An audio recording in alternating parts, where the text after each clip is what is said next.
ሰላም ለእናንተ ይሁን። የተወደዳችሁ የተከበራችሁ የእግዚአብሔር ቤተሰቦች እንደምን ዋላችሁ? እግዚአብሔር ይመስገን፣ እኔ ጋር ሁሉ መልካም ነው። ጌታ ረድቶን ደግሞ ቀኑን በሰላም ውለን ለዚህ ማታ ለግንቦት 21 2012 እንድንደርስ ጌታ ረድቶናል። ክብር ለእርሱ ይሁን።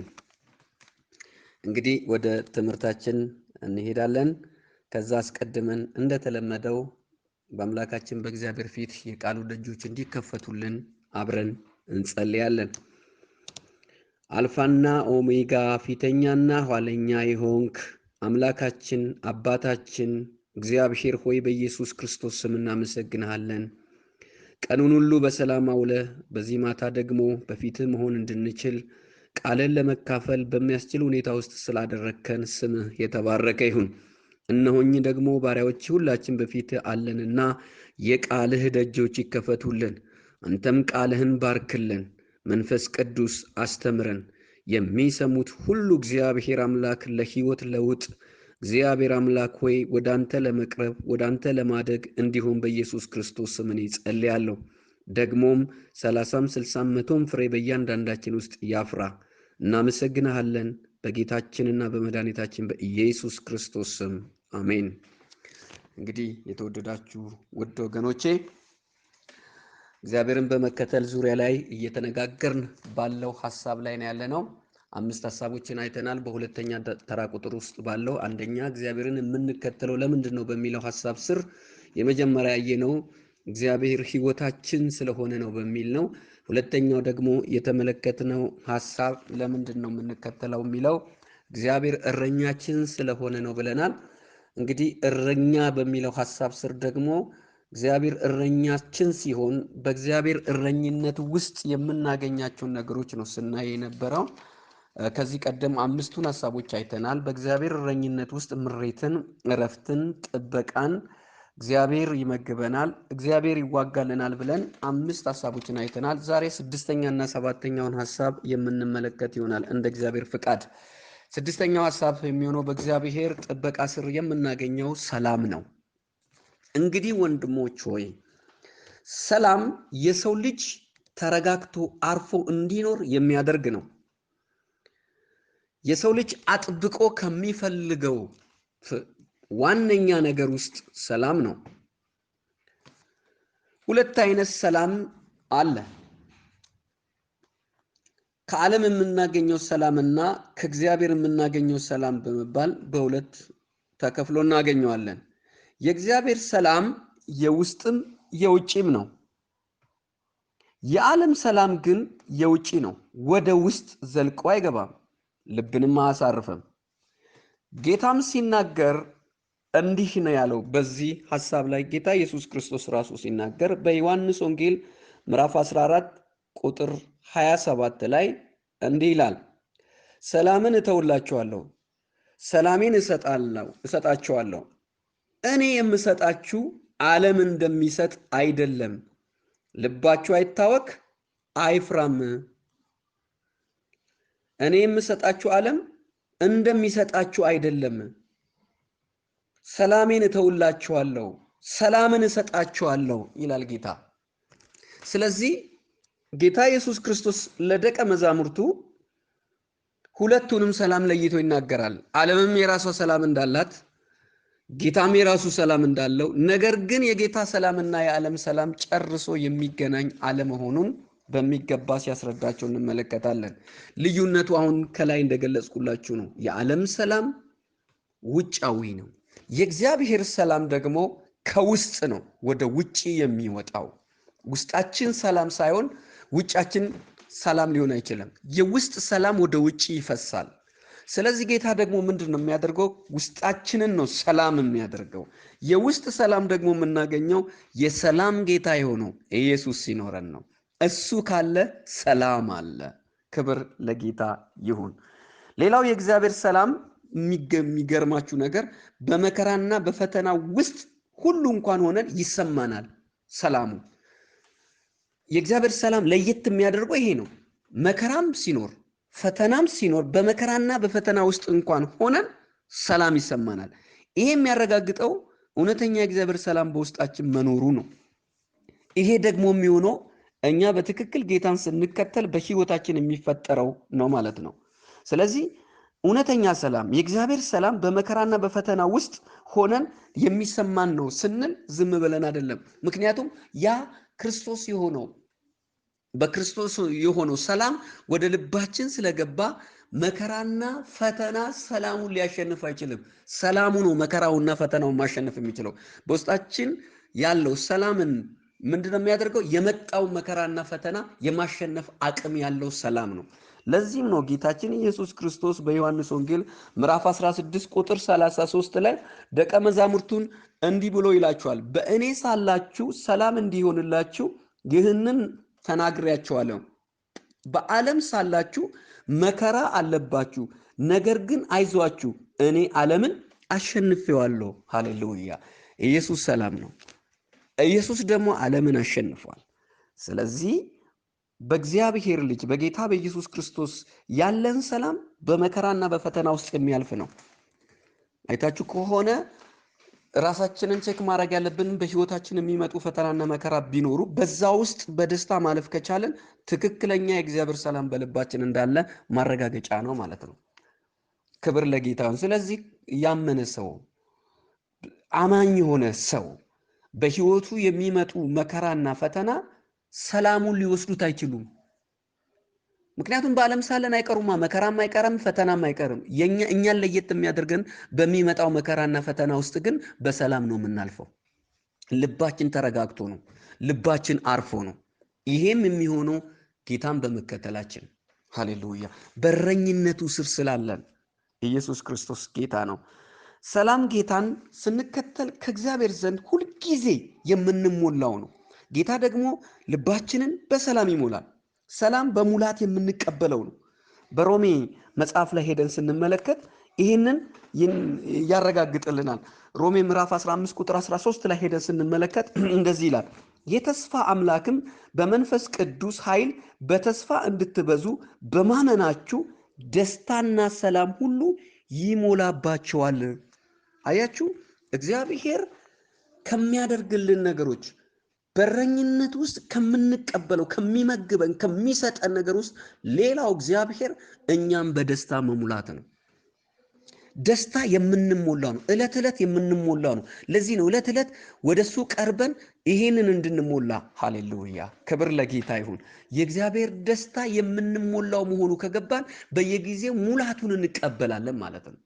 አንድ ወቅት ላይ ተቀብለን በቃ የምንለው አይደለም፣ በየጊዜው የምንሞላው ነው። ይሄ ደግሞ ዘውትር ከእግዚአብሔር ጋር ባለን ክትትል ነው። ኢየሱስ ክርስቶስ ለዘላለም ጌታ ነው። ሌላው የእግዚአብሔር ሰላም ልብና ሐሳባችንንም ጭምር ምን ያደርጋል? ይጠብቃል። ልብና ሐሳባችንን ምን ያደርጋል? ይጠብቃል። ፊልጵስዩስ ላይ ሄደን ስንመለከት ምዕራፍ 4 ከ4 እስከ 7 ባለው ክፍል ላይ ሄደን ስናይ እንዲህ የሚል ቃል ተጽፎ እናገኘዋለን። ሁልጊዜ በጌታ ደስ ይበላችሁ፣ ደግሜ እላለሁ ደስ ይበላችሁ። ገርነታችሁ ለሰው ሁሉ ይታወቅ፣ ጌታ ቅርብ ነው። በነገር ሁሉ በጸሎትና በምልጃ ከምስጋና ጋርም በእግዚአብሔር ዘንድ ልመናችሁን አስታውቁ እንጂ በአንዳች አትጨነቁ። አእምሮን ሁሉ የሚያልፍ የእግዚአብሔር ሰላም ልባችሁን ሐሳባችሁንም በክርስቶስ ኢየሱስ ይጠብቃል። እግዚአብሔር አምላክ እየተባረከ ይሁን። አያችሁ፣ የእግዚአብሔር ሰላም ልባችንና ሐሳባችንን ምን የሚያደርግ ነው? የሚጠብቅ ነው። ልባችን በምን ይጠበቃል? ሐሳባችን በምን ይጠበቃል? በክርስቶስ ሰላም ነው። ብዙ ጊዜ የሰው ልብ ይባክናል፣ ይታወካል፣ ይጨነቃል፣ ልባችን ግራ ይጋባል። መፍትሄ ግን አለ። ይህም የክርስቶስ ሰላም የተባለው የልብ ጠባቂ ነው፣ የሐሳብ ጠባቂ ነው። ወንድሞች ሆይ ሐሳባችንና ልባችን ብዙ ጊዜ ከኛ ሸሽቶ አይታወቅም። ይህ የሚሆነው የክርስቶስ ሰላም ሲጎለን ነው። ይህ ሊጎለን አይገባም። በተሞላን ጊዜ ግን ልባችን የተጠበቀ ይሁን። ሃሌሉያ! ሰላማችን በክርስቶስ ኢየሱስ ሲበዛ ልባችን የተጠበቀ ይሆናል። ሐሳባችን የተሰበሰበ ይሆናል። በጣም የተረጋጋን ሰዎች እንሆናለን። ይህንን መሆን የምንችለው የክርስቶስ ሰላም በልባችን ውስጥ ሲኖር ነው። የክርስቶስ ሰላም ደግሞ ምን ይላል? እንደውም አእምሮን የሚያልፍ ሃሌሉያ! ምንን የሚያልፍ? አእምሮን ሁሉ የሚያልፍ ከአእምሮ የሚያልፍ ነው የክርስቶስ ሰላም። በዚህ አእምሮ ግምት ውስጥ አይደለም፣ ከሰው አእምሮ የሚያልፍ ነው። እጅግ በጣም የበዛ ማለት ነው። እንዴት ግሩም፣ እንዴት ድንቅ ነው! እንዴት ደስ የሚያሰኝ ነው! እንዴት በጌታ መሆን እድለኝነት ነው! ሃሌሉያ! ክብር ለጌታ ይሁን። አሁን እንኳን ይህንን የእግዚአብሔርን ቃል እየተናገርኩ በውስጤ ሰላም ይፈሳል። በኢየሱስ ስም በምትሰሙት ሁሉ ላይም ደግሞ የእግዚአብሔር ሰላም ይፍሰስ። ክብር ለጌታ ይሁን። እንግዲህ የተወደዳችሁ የእግዚአብሔር ቤተሰቦች ሰላምን አጥብቀን የምንፈልግ ከእግዚአብሔር ዘንድ ሁልጊዜ የምንሞላ በፊቱ ቀርበን ሰላምን የምናገኝ በሰላም የምንኖር በሰላም ሌሎችንም የምናመላልስ በእኛ ውስጥ ባለ በክርስቶስ ሰላም ማለት ነው እንዲሆንልን ሁል ጊዜ ለዚህ የምንተጋ ለዚህም ደግሞ በረኝነቱ ስር ሆነን ጌታን የምንከተል እንድንሆን ጌታ ይርዳን፣ ጸጋውን ያብዛልን። በእግዚአብሔር ሰላም የምትሞሉ ሁኑ። ክብር ለጌታ ይሁን። ሌላኛው ደስታ ነው። ደስታም ልክ እንደ ሰላም ተነጣጥሎ የሚታዩ አይደሉም። ሰላምና ደስታን ነጣጥለን የምንመለከተው ባይሆንም ግን የየራሳቸው ባህሪ አላቸው። ደስታም እንደ ሰላም ሁሉ የሰው ልጅ እንዲኖረው ከሚፈልገው ዋነኛ ነገር ነው። እንግዲህ ስለ ደስታ በሰባተኛ ሐሳብ ላይ ነው የምንመለከተው። ብዙ የሰው ልጆች ለማግኘት ከሚደክሙት በጣም ከሚፈልጉት ነገር ውስጥ ከሚጥሩት ነገር ውስጥ ደስታ ነው። ደስታ የሰው ልጅ በጣም የሚሻው ነገር ነው። ደስታ በሁለት ይከፈላል። ልክ ሰላምን በሁለት እንደተከፈለው ሰላም የውስጥና የውጭ ነው። ደስታ ደግሞ እውነተኛና ዘላቂ ደስታና ጊዜያዊ ደስታ በመባል ይከፈላል። እውነተኛና ዘላቂ ደስታ፣ ሁለተኛው ደግሞ ጊዜያዊ ደስታ። ሰላምን እንዴት ነው የከፈልነው? የውስጥና የውጭ ብለን ነው። ደስታ ደግሞ እውነተኛና ዘላቂ በመባልና ጊዜያዊና አሁን ላለ ለማይዘልቅ ዘለቄታ የሌለው የሆነ ደስታ በመባል ይከፈላል። ጊዜያዊ ደስታ በብዙ መንገድ ልናገኝ እንችላለን። ጊዜያዊ ደስታ በኃጢአትም ይገኛል። ደስታ በኃጢአት የሚገኝም ነው። ሰዎች ለዚህም ነው ብዙ ጊዜ ከኃጢአት መለየት ያልቻሉት። ለምን ሲባል ደስታ በኃጢአት ውስጥም ተሰውሮ ስላለ፣ ግን ዘላቂ ስላልሆነ። ብዙ ሰዎች ደስታን ለማግኘት ሲሉ የሚሰሩት ኃጢአት አለ፣ በደል አለ፣ መተላለፍ አለ። ግን ያ ደስታ ዘላቂ አይደለም፣ የትም የሚያደርስ አይደለም። ይሄ ሰዎች እንዲሸወዱበት እንዲታለሉበት የሆነና ጠላትም በር ያገኘበት ነው። ነገር ግን ታላላቅ እግዚአብሔር ሰዎች ይሄንን በሚገባ ተረድተዋል። ለምሳሌ ሙሴን በምንመለከት የፈርዖን የልጅ ልጅ እንዲባል እድል አገኘ። ይሄንን ለመባል ግን አንድ ትልቅ በደል ኃጢአት መስራት መቻል አለበት። ለዛ ስምምነት መፍጠር አለበት። ሙሴ ግን ለጊዜው እንደሆነ፣ ምክንያቱም ይሄ ነገር የሚያገኘው ለጥቂት ጊዜ ነው። ከሚያገኝ ይልቅ ለጊዜው በዓለም ሁሉ ታዋቂ ከመሆን ይልቅ ከእግዚአብሔር ሕዝብ ጋር መከራን መምረጡ እጅግ የሚያስደንቅ ነው። በዕብራውያን ምዕራፍ 11 ላይ ቁጥር 25 እና 26 ላይ እንደዚህ ብሎ ይላል። ቃሉን ባነብላችሁ ደስ ይለኛል። ከግብፅ ብዙ ገንዘብ ይልቅ፣ ሃሌሉያ፣ ስለ ክርስቶስ መነቀፍ እጅግ የሚበልጥ ባለጠግነት እንዲሆን አስቧልና ለጊዜው በኃጢአት ከሚገኝ ደስታ ይልቅ ከእግዚአብሔር ሕዝብ ጋር መከራ መቀበልን መረጠ። አሜን። ምርጫችን ይሁን። ዛሬ በጣም ብዙ ክርስቲያኖችን ብቻ ሳይሆን የዓለምን ሕዝብ ጭምር እያናጋ እያሯራጠ ብዙ ዋጋና መስዋዕትነት እያስከፈለ ያለው ነገር ምንድን ነው ብትሉኝ፣ ገንዘብ ነው። ከግብፅ ብዙ ገንዘብ ይልቅ ዛሬ ግብፅን በዓለም እንወክል። ግብፅ ዓለምን የምትወክል ነው። በዓለም ከሚገኝ ብዙ ገንዘብ ይልቅ፣ ሃሌሉያ፣ ስለ ክርስቶስ መጎዳት ይበልጣል። ከሙሴ ሕይወት የምንማረው ይሄንን ነው። የሙሴን ምርጫ ተመልከቱት። መከራን መቀበል መረጠ ይላል። እኛስ ዛሬ ውድ ወገኖቼ እንዴት ነው የምናስበው? እንዴት ነው የምንኖረው? ቆም ብለን እስቲ ለጥቂት ደቂቃ ህይወታችንን እንመርምራት። በፊታችን ምርጫ ቢቀርብልን ምን እናደርግ ይሆን? ኃጢአትን ሰርተን እንቀበለው ይሆን?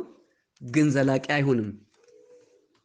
የሰው ልጅ ደስታ ለማግኘት በመዝናናት፣ በመብላት፣ በመጠጣት፣ በመልበስ፣ በሀብት፣ በዝና በእነዚህ ሁሉ ደስታን ለመግዛት የሰው ልጅ ይደክማል።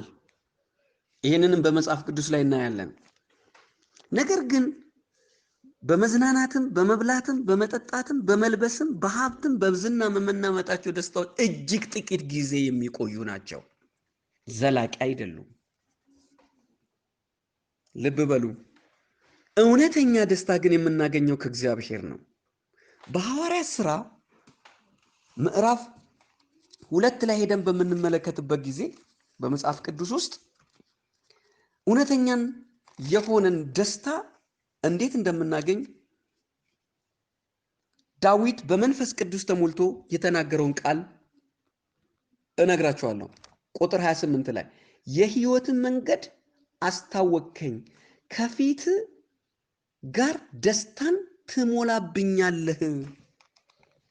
እውነተኛን ደስታ የሚሞላን ማን ነው? እግዚአብሔር ብቻ ነው። ልክ እንደ ሰላም ሁሉ ደስታም የምንሞላው ነገር ነው። ደስታን ደግሞ የሚሞላን እግዚአብሔር ነው። እውነተኛና ዘላቂ የሆነ ደስታን በመዝናናት አናመጣው። ለጥቂት ጊዜ ግን ሊያዝናናን በመዝናናት ደስታ ልናመጣ እንችላለን፣ ግን ዘላቂ አይደለም። በመብላትም፣ በመጠጣትም፣ በመልበስም፣ በሀብትም፣ በዝና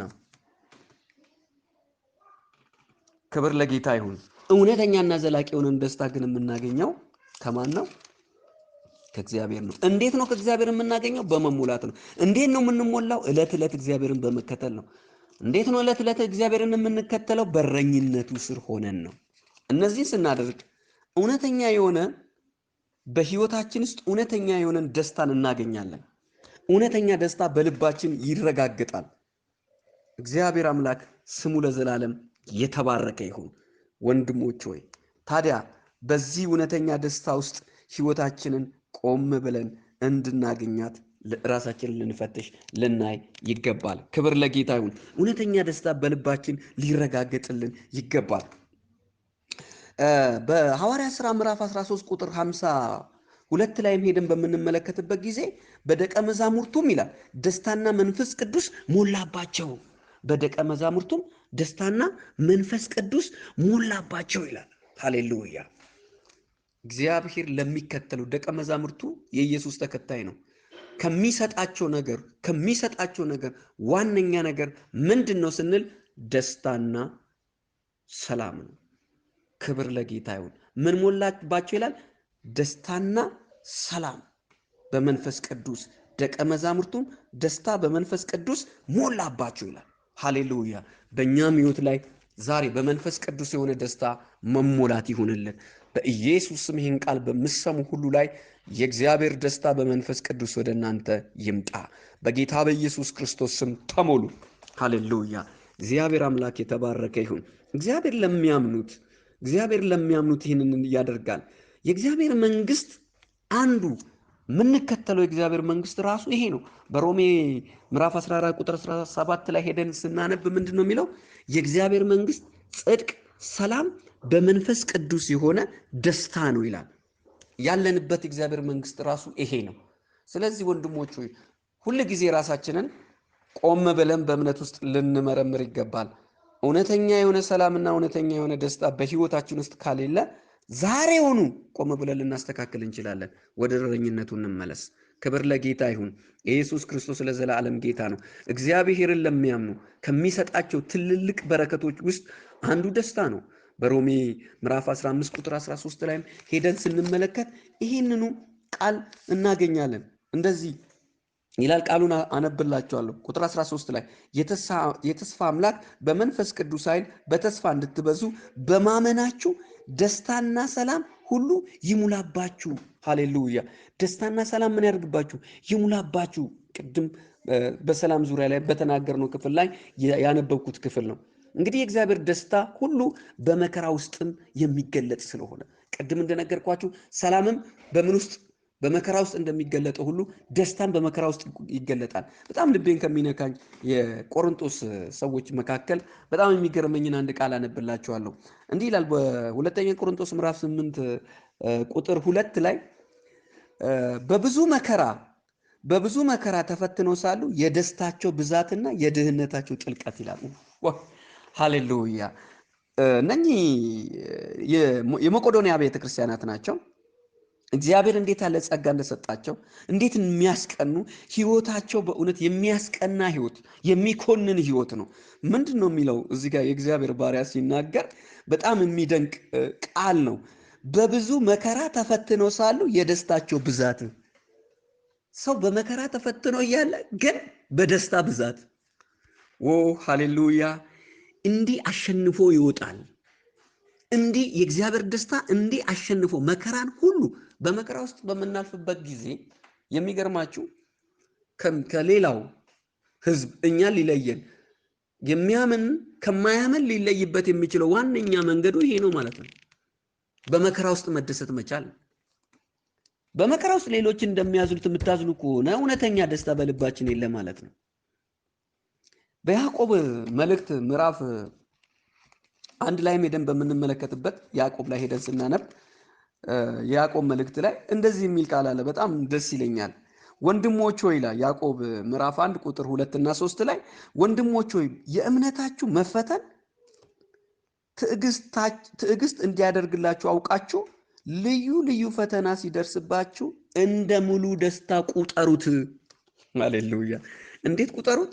እንደ ሙሉ ደስታ ቁጠሩት። እንደ ሙሉ ደስታ የሚመጣውን ፈተና የተለያዩ ፈተናው ሲደርስባችሁ እኮ ነው የሚለው።